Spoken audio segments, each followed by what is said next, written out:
Hi, friends. It's Queen Alita. I'm back today with a message from the Lord. This is based on a dream that I had a long time ago. This was in December of 2018. So I just want to welcome you guys back to the channel. I want to welcome you if you're new. Just a quick disclaimer if you're new, it's important to note that not every prophetic message is meant for everybody. So definitely take it to the Lord if it resonates in your spirit and you think it's for you. It doesn't mean that it is for you if you clicked on the video. So just make sure that you have a solid relationship with him, that you're able to hear from him as well and get that confirmation. I know that for some of you, this message is definitely confirming of what God has been showing you. It feels like a message for those that have been in it for a while, because this dream goes back to 2018, and you'll understand what I mean if it's for you. So just make sure that if you have any questions, you ask the Lord as well.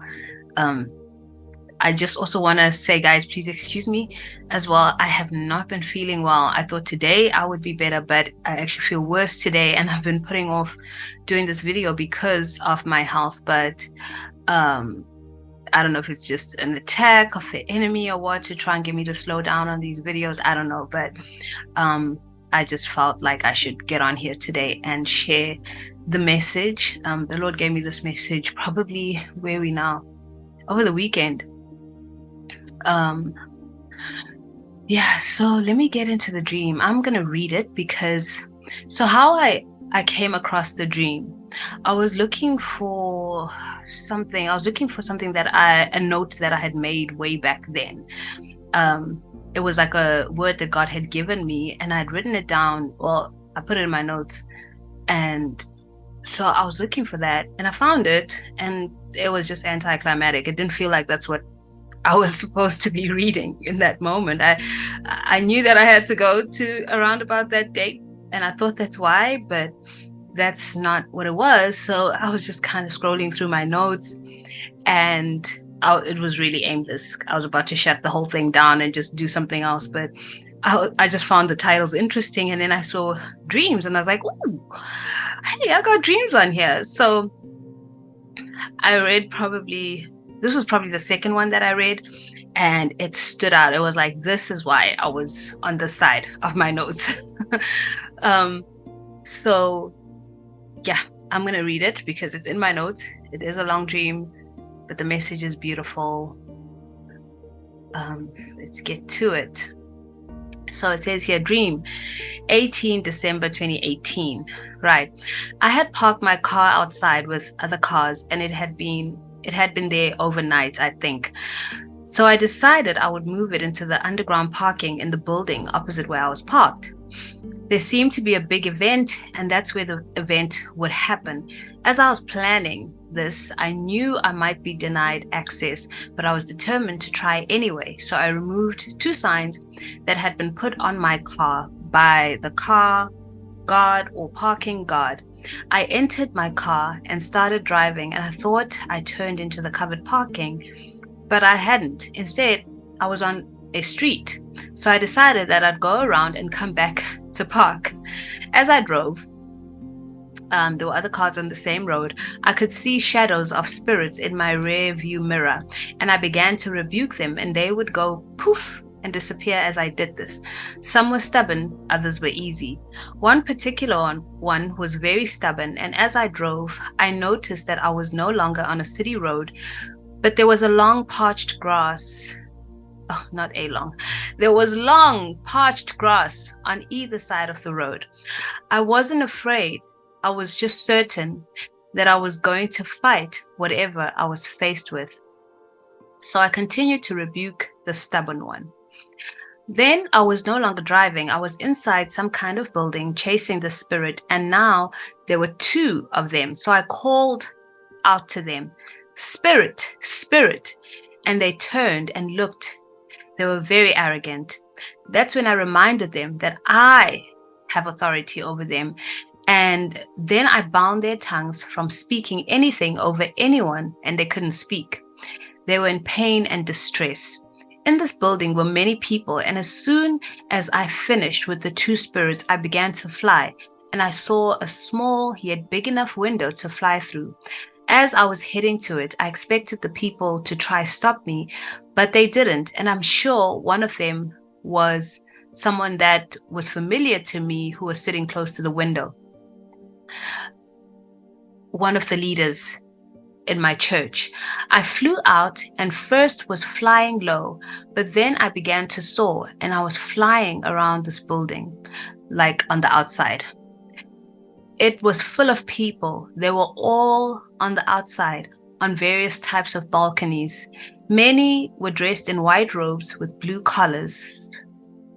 It's just hard to keep up with these lines, sorry. Many were dressed in white robes with blue collars on the first side of the building. And as I flew around, no. Oh my goodness, guys, just bear with me.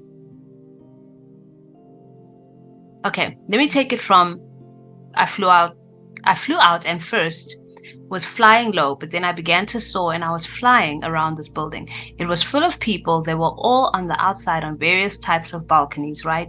Many were dressed in white robes with blue collars on the first side of the building. And as I flew around, so this building was round, I could see very few who were in regular clothes, and I perceived them to be the lost. And in one section, amongst the white robed people was a cluster of about 4 black bears. And I rebuked them, but they just stood there without flinching. As I flew around, there were more and more people, and the number of people in regular clothes became more and more. I kept flying higher as well, and some people were standing diagonally on the sides, so gravity was not a factor. If anyone has seen Dancing on the Ceiling by Lionel Richie, that music video, it kind of looked like that, like they were just like on the side. I kept flying higher and I looked down. I just gave away my age. Kept flying higher and I looked down to see how high I had flown, and I was very high. And then I looked up into the sky and I was close to the clouds. I stretched my hand up towards a cloud that was cylindrical, and I almost flew into it, but decided against it. The cloud was gray tinged, and I didn't feel comfortable, so I moved on, and the dream ended. Okay, a lot happening in this dream. I was so excited when I found this dream because just looking at the 2 notes that I wrote back in December 2018, it was clear I did not know what this dream was about. I had a tiny clue, but reading it now, I'm like, wow, this is so awesome. So this is why I said that for some of you, or for those who this dream is for, this has been a journey, and this dream is about that journey. And I know the Lord wanted me to just add that for some of you, the journey is just beginning. So it doesn't mean you shouldn't listen to this message, but I know that He's really speaking to those that have been on a journey where God has had to transition them out of something and into what He has for them or has had for them. So let me go through my notes. There are a lot of notes here because the Lord really was speaking. So the main thing, right, is that this is about your journey so far. And this message is also about the harvest of souls, right? So when we go back to the beginning of the dream, we have the parked car and me trying to find a parking, right? Trying to get this car into the underground parking. So I was trying to not move forward with any ministry. And, well, let me put it in terms of you guys, because I know what this means to me, but this message, I'm sharing this because I know it's for some of you out there. So you went through a process where you thought it was time to park and not really do much in terms of ministry, in terms of, anything related to ministry. So in the dream, I was trying to park the car in an underground parking, which meant that I was trying to get the car I was trying to bury the ministry in a sense, because what was happening to me, what had happened to me, because this had already happened when I had the dream, was that I had transitioned out of the church family that I was in, and the Lord brought me to YouTube. This was not something that I expected to do. YouTube was like a surprise. It was one of the biggest surprises of my life. So when the Lord was transitioning me out of that church, I thought, well, I guess it's time for a break from ministry. So I was trying to park things.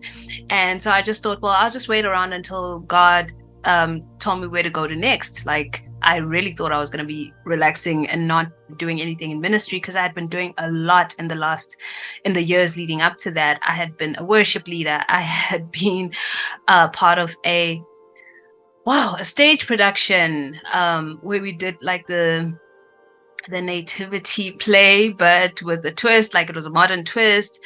That was a huge production.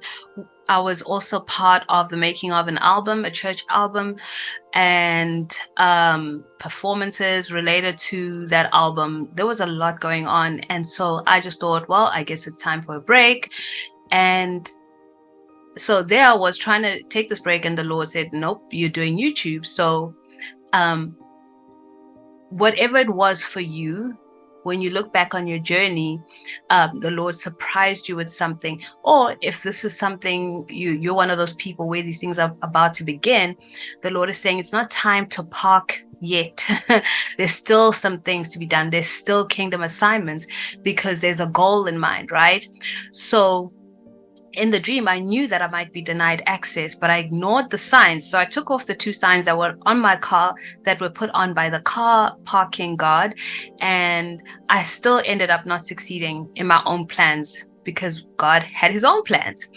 And, we know that God does not force anyone to do anything. He's not forceful. But where I was at in my life, I had surrendered. I said, Lord, whatever you want to do with my life, do it. So it was easy for God to say, hey, this is what I need you to do. And I didn't resist, so it was like, okay, I guess we're doing YouTube. It was scary because I had never done anything like that. My life before YouTube was, all in my hometown, family. I didn't know anything outside of my life in South Africa, and doing YouTube opened me up to the world. And so it was very scary to put myself on a platform like that, sharing what I was sharing. So let me just read the notes. Sorry, guys. I'm trying to make sure that I get everything, and also trying to stay focused. So there's a mission to carry out. God has plans for you. I was still trying to see if I could find a way around things, but that opened me up to attack. So whether you've been down this road, God is showing you your journey thus far, this will sound familiar to you. Trying to see if you could find a way around things, and that would have opened you up to attack. In the dream, I had those shadows of demons following me, and I had to start rebuking. But the Lord allowed that to train you up, to help you increase in your power and authority, because we see later in the dream that once I rebuked those 2 spirits, I started to fly. So that is a symbol of, let's see, I wrote it here somewhere, just being able to excel in the things of the spirit, in your prophetic abilities, especially because, I think of eagles, and eagles fly. Eagles represent boldness, strength, and courage. And also they have great immaculate vision, which speaks to prophecy, which is a symbol of being able to see things in the spirit, right?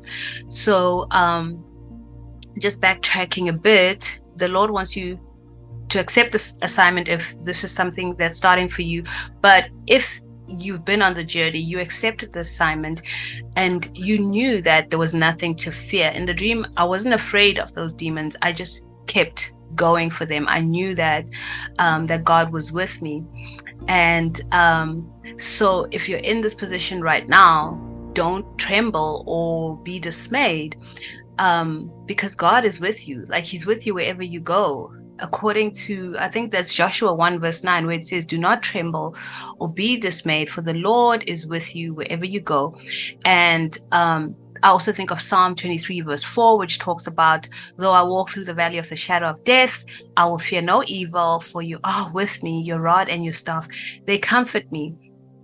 And so for those of you who've been down this path already, you've had a boldness to come against the attacks of the enemy, especially at the start of the journey. And so the Lord is showing you how your boldness has allowed you to be promoted in spiritual matters. And for those of you still going on this journey, the Lord is saying, deal with those demonic forces with your power and your authority, without fear, because God has not given you a spirit of fear, but of power, love, and a sound mind, right? So confront them. If you know they're in operation in your life, don't wait for them to attack you. Okay, in the dream, I wasn't waiting to see what they were up to. I just went for them. When I was in that building, I was chasing them. And I called them out and, just bound up their mouths. They couldn't speak over people. So really, what God is showing us through this dream is that this is really about people. This is about the harvest of souls. I was dealing with those two spirits in such a way that I was protecting people. Because when we go back to the dream, I specifically said that I bound their tongues from speaking anything over anyone, and they couldn't speak. They were in pain and distress. So once I dealt with them, I started to fly, then I saw a window, and I thought I was going to get opposition. And so this is why I take it back to my transition out of the last church I was in, because at the time there were issues with me starting the YouTube channel, with the leadership there. And, I was really disappointed that they saw it as something that was not of God. And they even went so far as to tell me that we didn't even know you had this gift. And I had shared a number of dreams with them. We had prayed over them. When we're doing the album project, I had shared the dreams I was having about that and submitted it to the church, to the leadership. And we had prayed and, really took them seriously. And now they were telling me, we didn't even know you had this gift. So that was kind of like a clear sign for me that this was like demonic opposition. Like they were denying the truth of what I had been doing and my gift. So in the dream, I felt like they were going to stop me, and in waking life, that's how it felt. But I headed on out. I went ahead. I continued with YouTube, and so as I'm sharing all of this, I believe that the Lord is going to minister to you about your own journey. So the building, right, that I was in represents the church, obviously, that I was part of at the time, but I believe it also represents all the churches, right? The churches that you're involved in too, because this dream is not just for me. So some of you have tried to do things and they have tried to stop you, or you felt the resistance. I guess that's the better way to put it. But the Lord has allowed you to keep moving forward. So when I look at the people that were outside of the building in the balconies, there were people in white robes and blue collars. And the Lord was showing me that these are, God's righteous ones, right? The blue represents the Holy Spirit, and the white representing God's presence and his purity. The balconies I found were very interesting. And I thought of going to the internet, like that was the thought that came, and what I found resonated. So I'm just going to read what I got. It says here, from classical Rome to the Victorian period, balconies on public buildings were places from which speeches could be made or crowds exhorted. And that landed in my spirit. So there's obviously a delivering of God's message to the world. These people, God's righteous ones, are delivering God's message.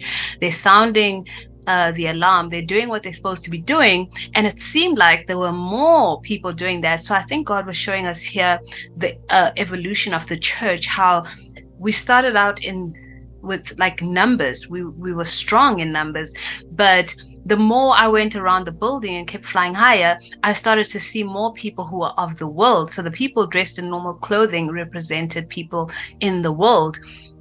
And they're all outside this building, right? So kind of like stuck to it on the outside. So it's almost like people that have been rejected by the church, people that aren't welcome by the church. And I had a sense that the cluster of the 4 bears, right, which I tried to rebuke, did not move because they were there as a result of God's people not realizing how they were causing things to be difficult for the people of the world to come in. And obviously some of those people that were dressed in normal clothing represented people that left the church of their own accord, but those 4 black bears represent something that would scare people off. And they were just lodged right there amongst the people with the white and the blue, with the white robes and the blue collars. And it was just a few of them. It wasn't like they were around everybody. So they obviously, that represented a group of Christians who have made it difficult for people outside to come in. They've made it like a scary place, right? A threatening place, a place where they're not going to be loved and cared for and helped. So I could not rebuke those bears because that was something that God's people allowed. There was a gap, there was an opening that they allowed because those bears were right there in their midst, right? So and also another thing that the Lord showed me is that the fact that I was seeing more and more people dressed in regular clothes was also showing how some of his righteous had converted to becoming worldly, that even they took off their robes and became worldly. So we see a lot of that these days, where people that come from Christian homes, from staunch Christian families, that with each generation they become less involved with the church. The relationship with God gets a bit shady with each generation, to the point where now we're here with Gen Z and Gen Alpha, and it's looking bleak. It's looking bleak with Gen Z. Yeah, so now in the dream, I had gone up to the clouds, right? There was something that I wanted to say before. No, I think I covered it, sorry. So now I had gone up so high, and I could see that I could touch the clouds, and there was this one particular cylindrical cloud that was gray tinged. And immediately when I read this dream a few days ago, I knew that that had to do with the second heaven, that demonic realm, because we have the first heaven, which is the one that we can see. And then the second heaven is where all the principalities reside, right? Where the princes of the earth reside, the demonic princes of the earth. And then third heaven onwards becomes a different story, more to do with the righteous, more to do with God and his angels. But second heaven, it felt like I was about to tap into the second heaven, and it was tempting, right? But discernment told me not to do it. So as you have continued on your journey, I think the Lord is showing that as you have been strengthened and promoted in terms of things of the Spirit, in terms of your prophetic understanding and your abilities, and just the way that you have conducted yourself, you've overcome all the trials. The enemy is going to try and suck you into his kingdom. He's going to try and use your gifts for his kingdom, and it's going to be up to you to continue to say no to him, because he's not going to stop. In fact, the attacks are probably going to become more because you are a huge threat to his kingdom. So always continue to be discerning, stay prayed up, okay? But let's go to the crux of this message, which is about the harvest of souls. And that leads me to Matthew 9, verse 35 to 38, which reads as follows. And Jesus went about all the cities and villages, teaching in their synagogues and preaching the gospel of the kingdom and healing every sickness and every disease among the people. But when he saw the multitudes, he was moved with compassion on them, because they fainted and were scattered abroad as sheep having no shepherd. Then saith he unto his disciples, the harvest truly is plenteous, but the laborers are few. Pray ye, therefore, the Lord of the harvest, that he will send forth laborers into his harvest. And this leads me to something I was listening to the other day. It was a testimony. And this young lady was talking about how she was initiated into the kingdom of darkness without her knowledge, which does happen. People are serving Satan and they don't even know it. And some people do it knowingly. And she said that obviously on some level she knew. So she would have dreams where she was doing certain things. And in retrospect, she realized that those dreams were actually things happening in the spirit. She was actually there. She would astral project and go to whatever meetings they had. So she really wanted to be delivered, because she started out as, one of those students in school that was just always praying, preaching the gospel. Just, people would turn to her for prayer. And that's actually how she was initiated, because there were girls in her school who had been serving the devil knowingly. And so because of how difficult it was and all the attacks that they would get, because you don't have peace, obviously, serving the devil. So they went to her for prayer because they could see that she was strong in that, but she didn't know how to pray for them. She didn't know how to deliver them. So she would just say random prayers.